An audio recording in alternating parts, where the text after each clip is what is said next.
Bismillahirrahmanirrahim. Assalamualaikum dan salam sejahtera. Anda bersama saya Muhammad Afif dalam Buletin UTHM. Kita akan membawakan perbincangan khusus mengenai isu bimbingan dan kaunseling pada masa kini. Seperti yang kita tahu sekarang, dunia sedang dilanda wabak COVID-19 dan Malaysia juga salah satu negara yang telah terkesan dan juga mempunyai lonjakan kes yang semakin meningkat. Lebih kurang setahun yang lalu, Malaysia membawa berita mendedahkan bahawa virus berbahaya yang membunuh ratusan orang di bandar Wuhan di China mula berebak di negara ini. Kes pertama yang dilakukan di negara ini adalah pada 25 Januari tahun lalu, melibatkan 3 warga negara China yang masuk melalui Johor dari Singapura 5 hari sebelumnya. Sejak itu, virus tersebut telah memberi kesan kepada seluruh dunia dengan lebih 200 juta kes dilaporkan dan jumlah kematian seluruh dunia sekitar lebih 5 juta. Pandemik ini membawa kepada sekatan ekonomi yang tidak pernah terjadi sebelumnya. Selain rekod paling rendah pertumbuhan suku kedua tahunan pada negatif 17.1%. Memburukkan lagi keadaan, krisis COVID-19 ini hadir ketika situasi politik di Malaysia dalam keadaan terumbang-ambing. Institusi pendidikan juga menjadi mangsa dan terkesan dalam menangani pandemik COVID-19 ini. Sistem pendidikan juga telah berubah dan ditukarkan kepada pembelajaran atas talian untuk mengehadkan perjumpaan secara bersemuka yang mungkin boleh menyebabkan jangkitan COVID-19 ini semakin menular. Dapat dilihat bahawa motivasi pelajar untuk belajar semakin membimbangkan. Banyak kes dan cerita yang berkait dengan masalah pelajar yang tidak mempunyai semangat untuk belajar dan lebih memilih untuk tidak membuat tugasan secara dalam talian, menyebabkan Kementerian Pendidikan Malaysia perlu mencari inisiatif untuk membantu sekolah-sekolah dalam memudahkan pelajar, justru dapat meningkatkan kembali semangat mereka untuk terus belajar. Pihak Buletin UTHM juga telah mendapatkan maklumat tentang bagaimana proses bimbingan dan kaunseling di salah satu sekolah untuk membantu pelajar-pelajar semasa pandemik COVID-19 ini. Jadi, kita teruskan bersama dengan Nurul Syafiqah, Omar Syahmi dan Muhammad Muaz dengan laporan mereka. Assalamualaikum warahmatullahi wabarakatuh.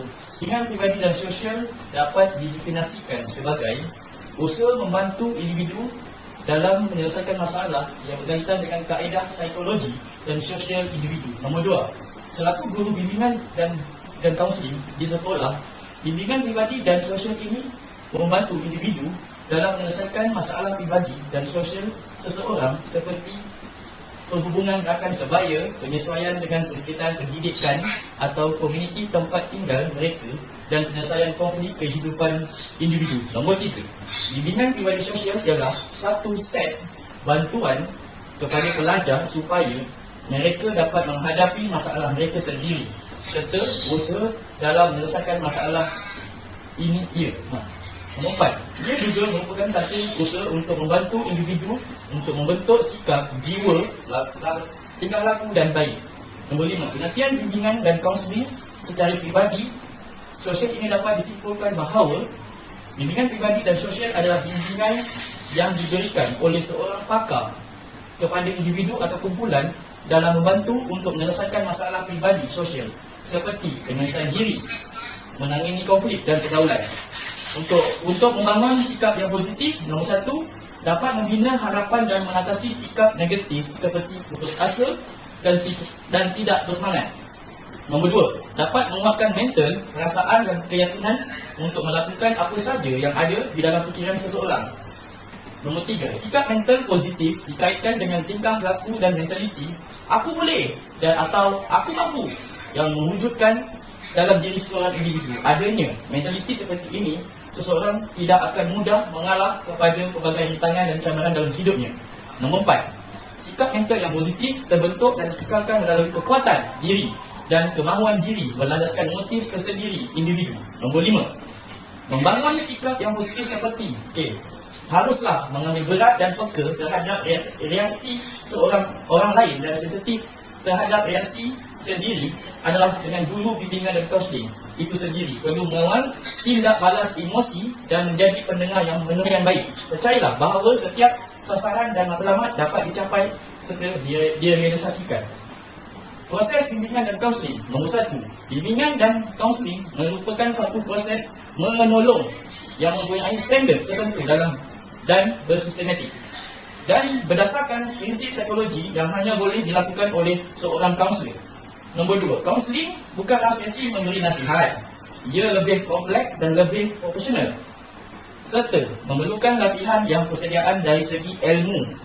Kaunseling, nombor 3, kaunseling akan dikendalikan oleh kaunselor yang berperanan untuk menolong dan individu yang ditolong itu pula adalah klien. Di era pandemik COVID-19, sesi bimbingan dan kaunseling secara bersemuka tidak dapat diteruskan jika pihak sekolah mencari inisiatif lain untuk meneruskan proses bimbingan dan kaunseling kepada pelajar-pelajar. Beliau juga memberi perkongsian berkenaan proses bimbingan dan kaunseling yang dilakukan oleh beliau, iaitu Puan Azizah, pihak sekolah. Antaranya ialah melalui perkongsian di media sosial. Poin yang pertama dalam media sosial, perkongsian poster atau input-input akan diberikan melalui media sosial sekolah dan guru-guru. Nombor 2, perkongsian ini akan dipost setiap minggu atau lebih mengikut perkembangan semasa. Kebanyakan pelajar mempunyai akuan seperti Facebook dan Instagram. Mana pelajar di Instagram dan Facebook. Poin yang besar, bimbingan kaunseling secara online. Cara online mungkin lebih sukar dan rumit berbanding secara bersemuka. Betul, ya betul. Sepanjang proses ini juga akan dipengaruhi oleh banyak faktor seperti kelajuan internet, input yang pelajar akan perolehi. Okey, poin dia. Ia akan mengakibatkan kelemahan dalam memahami emosi klien dengan tepat seperti ekspresi, bahasa badan dan tingkah laku pelajar. Poin yang besar nombor 3, bersemuka di rumah pelajar yang bermasalah. Semasa negara Malaysia sudah semakin pulih, kini dalam berada fasa ketiga dan keempat, mereka telah mengambil inisiatif untuk bertemu dengan pelajar yang bermasalah secara bersemuka, tetapi masih terikat dengan SOP yang telah ditetapkan oleh kerajaan Malaysia. Kaedah ini tidaklah diterapkan kepada semua pelajar, akan tetapi lebih menitik beratkan pelajar yang akan melalui peperiksaan SPM dan PT3. SPM dan PT3 apa penting ya? Semuanya menggunakan pendekatan proses yang agak sama, tetapi medium dan cara penyampaian yang berbeza. Poin yang terakhir, ia tetap melibatkan terasikan dan perkongsian antara kaunselor dan individu yang disebutkan klien. Sekian, terima kasih daripada saya, Omar Syahmi bin Osman, DB 180018. Assalamualaikum dan salam sejahtera. Saya Muhammad Muaz bin Muhammad Syabuddin dari Fakulti Pendidikan Vocational UTHM melaporkan. Semenjak Perintah Kawalan Pergerakan PKP dijalankan di negara kita, pendidikan di Malaysia juga telah merekayasa perkhidmatan pendidikan yang menumpukan kepada pengajaran dan pembelajaran. Begitu juga dengan perkhidmatan kaunseling yang menjalankan perkhidmatan mengikut arus pendidikan semasa. Dengan itu, perkhidmatan pendidikan telah ditambah baik melalui perkhidmatan atas talian sama ada aplikasi Google Meet, Zoom, TikTok dan sebagainya untuk medium komunikasi berkesan antara pihak guru bimbingan dan murid. Keadaan murid yang agak sukar untuk berinteraksi secara maya akan lebih terarah menggunakan sebarang platform dari internet untuk berkomunikasi antara yang lain seperti Zoom, Microsoft Teams, Google Classroom, Google Form dan sebagainya. Begitu juga dengan guru dan kaunselor. Kini, kaunselor lebih menggunakan platform seperti Google Meet dan Zoom untuk membuat sesi bimbingan kaunseling secara kelompok. Selain itu, Puan Azizah mengatakan bahawa pendekatan bimbingan yang dijalankan oleh pihak kaunselor sekolah terbagi kepada 3, iaitu pendekatan perkembangan, pendekatan pencegahan, pendekatan pemulihan dan pendekatan krisis di dalam 4 perkhidmatan bimbingan dan kaunseling, iaitu aspek pembangunan dan perkembangan sasian diri murid, pendidikan kerjaya murid, peningkatan disiplin diri murid dan psikososial dan kesejahteraan mental murid. Dalam mencapai pendekatan perkembangan, aktiviti-aktiviti secara atas talian yang dapat motivasikan murid untuk membentuk personaliti dan kendiri yang positif ke arah mencapai prestasi yang lebih positif, ke arah mencapai prestasi pelajaran yang lebih baik. Kaunselor menggunakan aplikasi TikTok, Powtoon, Canva, Photogrid, Kahoot dan sebagainya untuk mencapai pengurusan sahsiah dan perkembangan diri murid mengikut 4 perkhidmatan bimbingan dan kaunseling. Pendekatan bimbingan dalam pencegahan pula adalah untuk membendung masalah yang mungkin terjadi dalam sistem sekolah. Misalnya, penyalahgunaan dadah, AIDS, aktiviti melepak dan sebagainya. Penyalahgunaan gadget juga menjadi punca masalah kesihatan mental. Mereka kini mengalami ketagihan gadget dengan bermain permainan atas talian seperti Mobile Legends, PUBG dan sebagainya. Ini menyebabkan murid tidak memberi tumpuan kepada mata pelajaran atas talian yang dijalankan oleh guru-guru mata pelajaran masing-masing. Puan Azizah berkata, pihak kaunselor memberikan pendedahan awal tentang peluang murid untuk melanjutkan dalam bidang yang diminati dan maklumat berkaitan kerjaya-kerjaya yang ingin diceburi oleh murid-murid sepanjang Perintah Kawalan Pergerakan PKP melalui aplikasi TikTok, Canva, Photogrid dan sebagainya.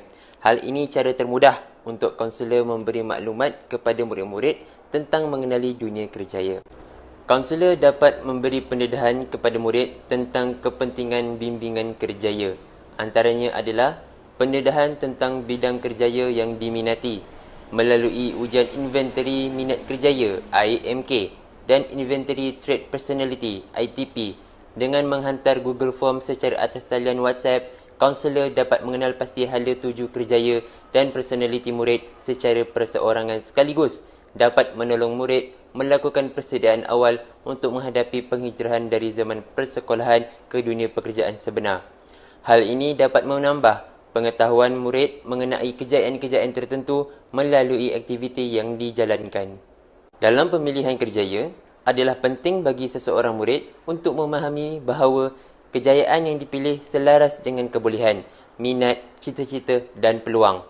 Murid yang faham dengan kebolehan diri akan lebih bermotivasi untuk meningkatkan pencapaian bermula daripada peringkat sekolah rendah sehingga mendapat pekerjaan. Ibu bapa tidak perlu memaksa anak-anak untuk memilih bidang yang tidak diminati kerana mungkin kehendak ibu bapa tidak menepati dengan minat, cita-cita dan juga personaliti diri mereka, kata Puan Azizah. Teori kerjaya yang digunakan di SMK Sultan Alauddin ialah teori perkembangan kerjaya Holland. Menurut Puan Azizah selaku guru bimbingan kaunseling di sekolah tersebut, beliau lebih selesa menggunakan pendekatan teori Holland ini dalam membantu pelajar menentukan bidang kerjaya yang mereka minati. Ini kerana teori ini dikatakan lebih berkait rapat dengan personaliti dan persekitaran tempat kerja. Jika dahulu sebelum pandemik COVID-19 telah menjadi satu kebiasaan untuk Puan Azizah dan rakan-rakan seperjuangannya untuk memberikan taklimat yang berkaitan dengan bidang kerjaya semasa perhimpunan mingguan atau semasa menjadi guru ganti bagi kelas-kelas tertentu. Namun, apabila COVID mula melanda negara kita dan sekolah telah ditutup, unit bimbingan kaunseling SMK Sultan Alauddin lebih selesa menggunakan pendekatan di media sosial seperti Facebook, WhatsApp dan Telegram. Mereka lebih gemar menghasilkan poster yang berkaitan dengan bidang kerjaya berserta turutan laluan kerjaya dan juga program yang boleh pelajar ambil.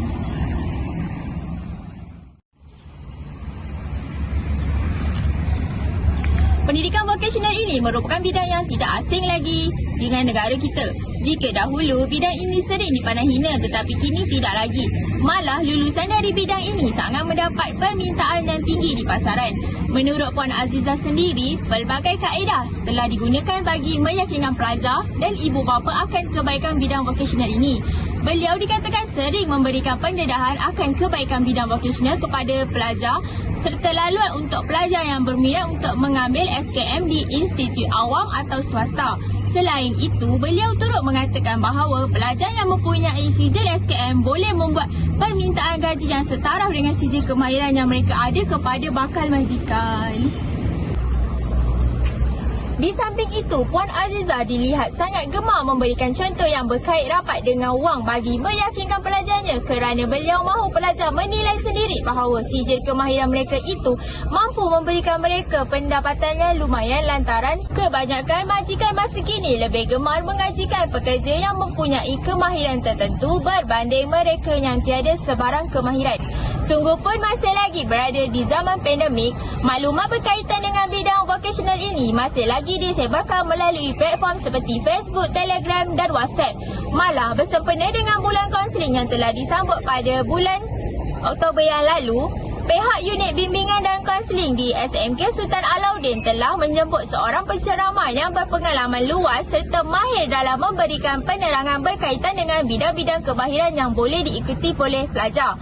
Antara intipati daripada ceramah yang dijalankan secara dalam talian itu, ia telah menerangkan tentang peluang kerja, laluan bidang kerjaya yang pelajar pilih serta menyenarakan beberapa universiti awam seperti UTHM, KPTM, UTM dan banyak lagi yang boleh dipohon oleh pelajar.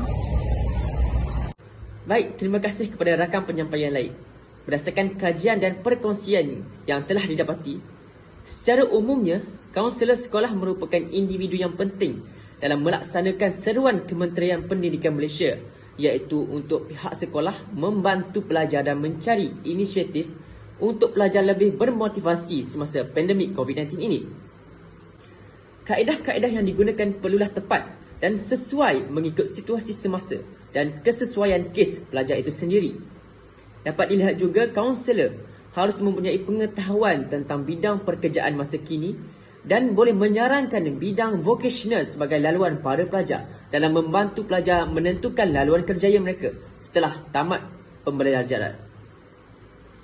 Justru itu, teori-teori tentang bidang bimbingan dan kaunseling perlu dipelajari dan difahami oleh kaunselor untuk diaplikasikan semasa berhadapan dengan masalah pelajar. Tugas kaunselor bukanlah mudah dan merupakan tugas yang mulia serta menggalas tanggungjawab yang besar dalam membantu pelajar lebih berjaya dalam kehidupan mereka dan menentukan hala tuju mereka.